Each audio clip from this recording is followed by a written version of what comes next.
tant que, donc il convient déjà de signaler qu'avec la boucle tant que, donc, on peut exécuter une série d'actions aussi longtemps qu'une condition est vraie. Donc on peut décider, n'est-ce pas, de pouvoir exécuter une action autant de fois que possible, quitte à ce qu'une condition soit vérifiée. Donc on s'arrête évidemment lorsque la condition n'est pas vérifiée. Donc pour illustrer la notion de boucle tant que, donc nous allons procéder par des exemples comme à l'accoutumée.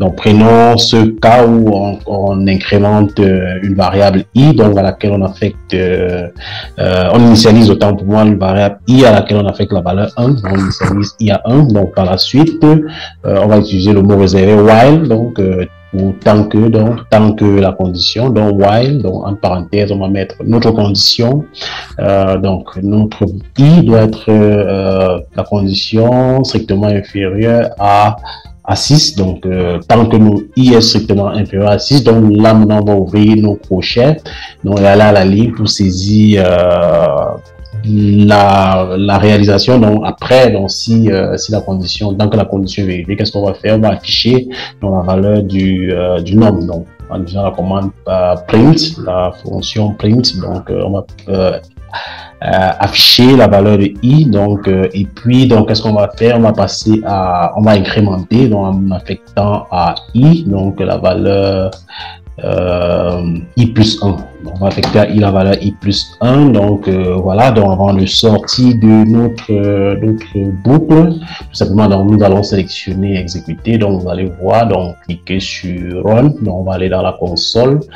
Donc, et vous voyez que effectivement les 5 valeurs, donc puisque notre condition c'est tant que on a initialisé à 1, donc et puis on va exécuter cela tant que on va afficher la valeur de i. Donc pour la première fois on affiche i égale à 1, donc et on passe à i égale à i plus 1. Donc à cette fois là, donc la condition de fermeture de la boucle n'est pas encore vérifiée, donc on va incrémenter jusqu'à ce que i prenne la valeur 5. Donc lorsqu'on va incrémenter, lorsqu'on sera à 5 et qu'on va incrémenter, on va tomber sur 6, donc on va trouver une valeur de i qui est égale, donc supérieure ou égale à 6. Donc dans ce cas, on va sortir de notre boucle. Donc, c'est un peu comme ça que fonctionne la boucle ci. Donc, à l'intérieur des boucles tant que, donc il y a un certain nombre de conditions qu'on peut utiliser, notamment les breaks. Dans les breaks, on peut utiliser les breaks. Et puis, en plus des breaks, on peut aussi utiliser les next. Donc passer dans les breaks, c'est une condition qui permet, n'est-ce pas, de s'arrêter lorsqu'une certaine condition est vérifiée. Donc lorsque la condition sera vérifiée, on va tout simplement s'arrêter. Donc pour les breaks, donc commençons par les breaks. Donc à titre d'exemple, pour pouvoir illustrer les breaks dans une boucle tant que, donc on va prendre le même exemple que tout à l'heure, donc pour pouvoir illustrer cela. Le même exemple pour l'incrémentation. Donc on va faire le break si certaines conditions est vérifiée. Voilà, donc on va copier ce qu'on a fait pour notre boucle précédente, dans notre boucle tant que simple. Donc si à l'intérieur de cette boucle on veut insérer une condition, un break, donc de telle sorte que si une valeur est vérifiée, donc après par exemple notre condition si i inférieur à 6, donc lorsqu'on est à l'intérieur on affiche la valeur de on va afficher, donc après avoir fait le break, donc c'est après avoir fait après s'être rassuré que le break n'est pas vérifié, donc on va afficher cette valeur-ci. Donc voilà, donc pour notre break, donc on va toujours presque faire les mêmes conditions que tout à l'heure. On va initialiser notre i, donc en lui affectant la valeur 1 comme tout à l'heure. Et puis par la suite, donc qu'est-ce qu'on va faire? Donc tant que i est strictement inférieur à 6, donc la condition entre parenthèses i, donc alt, voilà, donc i strictement inférieur à 6, donc tant que notre condition est vérifiée, donc on va ouvrir les accolades, donc aller à la ligne. Donc qu'est-ce qu'on va faire? On va afficher donc la valeur du i. Donc par la suite, qu'est-ce qu'on va faire? Donc on va passer au i suivant. On va affecter à i la valeur i plus 1, donc on va incrémenter. Et donc, qu'est-ce qui va se passer? On va mettre une deuxième condition. Donc, c'est ça notre break. Donc, si i, par exemple, donc on va mettre notre condition de parenthèse, si i égale à 4, donc double égalité, 4, qu'est-ce qu'on va faire? Donc, on va mettre une condition naturellement entre crochets, comme on l'a coutumé.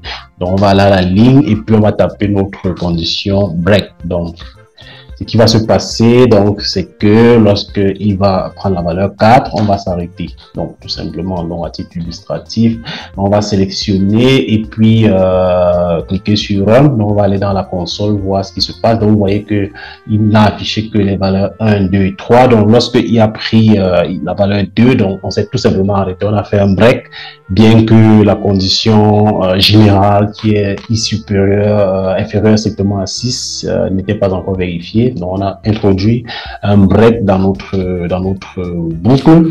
Donc, de la même façon, on peut insérer une autre condition, un next, donc, de telle sorte que si on prend une certaine valeur, donc on passe à la condition suivante. Donc, ce qui va se passer naturellement, c'est que la valeur concernée par le next ne sera pas tout simplement affichée. Donc, on va copier notre code précédent, donc pour le break, on va juste copier et puis coller, donc ici dans le next. Donc, au niveau de la condition, donc on va, à défaut de mettre next, donc qu'est-ce qu'on va faire? À défaut de mettre next, à défaut de mettre break, donc on va tout simplement mettre next. Donc, on peut changer par exemple la condition ici par i égale à 3. Donc, si i égale à 3, donc qu'est-ce qu'on va faire? On va passer tout simplement au suivant. Donc, ce qui va se passer, au résultat, c'est qu'il va afficher toutes les valeurs donc, dans cet intervalle, excepté la valeur i égale à 3. Donc, on va exécuter, donc run. Et puis, dans la console, vous voyez qu'effectivement, il a affiché toutes les valeurs. Donc, la différence ici, en fait, c'est que normalement, on doit afficher, donc pour que notre next marche normalement, il faut qu'on affiche la valeur après être sorti de notre condition, donc à l'extérieur de notre condition. Donc, sinon la valeur de 3 va s'afficher, la valeur 3 va s'afficher. Donc, pour que ça puisse marcher, notre condition next, donc il est important de mettre notre print, donc notre affichage après. Donc, on affiche la valeur du nombre après être sorti de notre boucle. Donc, on va sélectionner, exécuter, et donc dans la console, vous pouvez donc constater qu'il a affiché toutes les valeurs excepté la valeur 3. Donc la valeur 3. Donc évidemment la valeur 1 également ne sera pas affichée. Donc à défaut de mettre un print juste au début là, donc juste à défaut de mettre un print i, donc voilà, donc ici, pour que la valeur 1 puisse être affichée, donc il faut qu'on commence à 0. Donc pour qu'il affiche toutes les valeurs, puisque l'affichage se fait après incrémentation. Donc il faut bien pouvoir tenir compte de cela, mettre initialisé à 0. Donc si on exécute, donc vous verrez donc que là maintenant, il va afficher toutes les valeurs de 1 à 6, donc jusqu'à excepter la valeur